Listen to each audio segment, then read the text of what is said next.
All right. I have an interesting wager for you. It's similar to Pascal's wager, but kind of inverted. Let's pretend that you're in a really bad situation that is worth, I don't know, negative 1 million. And you have this opportunity to take this wager. And it's a lopsided wager. There's probably a 5% chance you could turn this around and make it 100 million, but a 95% chance that you're just going to throw good money after bad. But you're already a million in the hole, and this might be a negative 2 million. And my question is, would you take this wager? I'll let you pause the video for a second. I'm kind of in a life situation that looks kind of like that. And my question is, would you take the wager? Would you not? Would you take it but kind of hedge it in some way? And I'll talk about my life situation that looks kind of like that. Well, here's the situation. So I live with a friend of my friend who owns this place, but he has a few wacky roommates.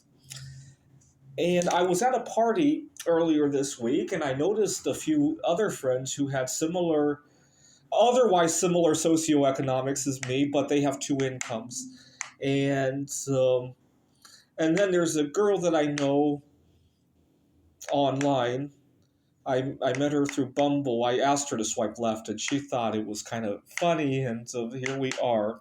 And I'm going to be visiting her in 2 weeks. And this is the gamble that I'm kind of thinking of, that it kind of is very reminiscent of, right? So I'm almost thinking of just taking that leap of faith. I really am, because if I lose, I'm probably not going to be a lot worse off than I already am. I live with an alcoholic at the moment, and this is not atypical of roommates. Here in the United States, I don't have a problem with the concept of living with roommates. But here in the US, the people who live with roommates are usually at the bottom part of society, right? Just because of how much stigmatized it is.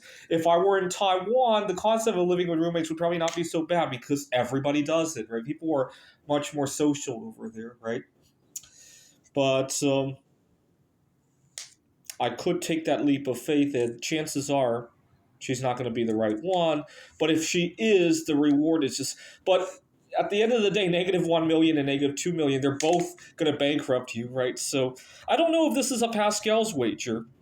I guess it is, right? Because when you're that bad into the hole, you probably have nothing to lose. Although I'm probably not that bad into the hole, right?